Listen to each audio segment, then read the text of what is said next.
আসসালামু আলাইকুম রহমতুল্লাহ। ভোরবেলায় সকালবেলা ঘুম থেকে উঠে হাতে কষি নিয়ে আমি চলে আসছি আমাদের সেই কাঙ্ক্ষিত আলুর জমিটাতে। আমাদের সে 12 শতাংশ জমিতে আমরা আলু লাগানোর কথা ছিল। তো বেশ কিছুদিন আগে আমাদের এই জমিটাতে সুন্দরভাবে কয়েকটা চাষ দিয়ে রাখছিলাম। চাষ দেওয়ার পরে সুন্দরভাবে জমিটাতে সার এবং কীটনাশক, দানাদার কীটনাশক যেটা ডায়াজিজন নামে একটা কীটনাশক আছে, তো সেই কীটনাশক সহ সার সহ মিক্স করে জমিতে ছিটায় রাখছিলাম।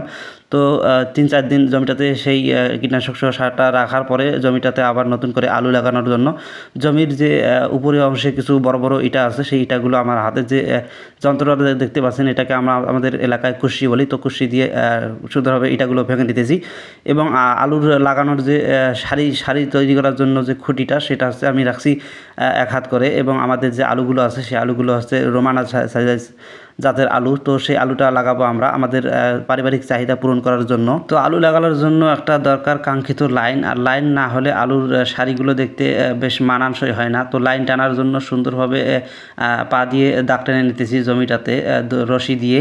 তো পা দিয়ে দাগ টেনে নিয়ে তারপরে আমাদের হাত লাঙ্গল আছে, সেই হাত লাঙ্গল দিয়ে আমি সুন্দরভাবে ঘাড়ি করে নিতেছি। যে দেখেন, বেশি ঘাড়ি করা লাগবে না, কারণ যেহেতু মাটিটা অনেক উর্বর, এজন্য অল্প করে ঘাড়ি করে নিয়ে এর মাঝে আলু দিয়ে তারপরে এর উপরে অংশে কিছু মাটি দিয়ে দেব। তো যে দেখেন, পুরো জমিটাতে আগে এভাবে লাইন টেনে নিয়ে তারপরে ঘাড়ি টেনে নিয়ে তারপরে আমাদের যে রোমানা যে আলুটা আছে, সেই আলুটা আমরা সুন্দরভাবে লাগাবো। আলুর সাইজটা মোটামুটি অনেক সুন্দর। বেশ কিছুদিন আগে আলুগুলো আনা হয়েছিল এবং সুন্দরভাবে আলুগুলোর গাছ বের হয়ে আসতেছে। তো এইভাবে সুন্দর করে আলুগুলো আমি লাগাই দিতেছি। আলুর যে দূরত্বটা, সেই দূরত্বটা আমি রাখছি, আলু থেকে আলুর দূরত্ব 3 থেকে 4 ইঞ্চি এরকম রাখছি আর কি। এই যে দেখেন, সুন্দরভাবে আলুগুলো বসানো হয়েছে। এভাবে বসানোর পরে আমি সেই আলুগুলোর উপরে অংশে মাটি দিয়ে দেব। তো পুরো জমিটাতে আগে সুন্দরভাবে আলুগুলো বসায় নিতে, আমার 12 শতাংশ জমির জন্য আমি আলু আনছি 2 মণ, অর্থাৎ 80 কেজি। মূলত এই জাতের আলুটা আমাদের নিজেদের জন্যই মূলত লাগানো।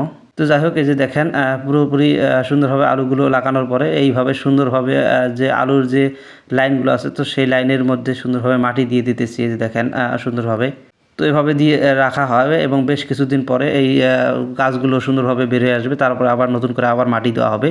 তো সবাই আমাদের জন্য দোয়া করবেন, আল্লাহ তাআলা যেন আমাদের কাজে সবসময় বারাকা দান করে এবং আমরা যেন আমাদের কাজগুলো সঠিক সময়ে সঠিকভাবে করতে পারি। আল্লাহ হাফেজ।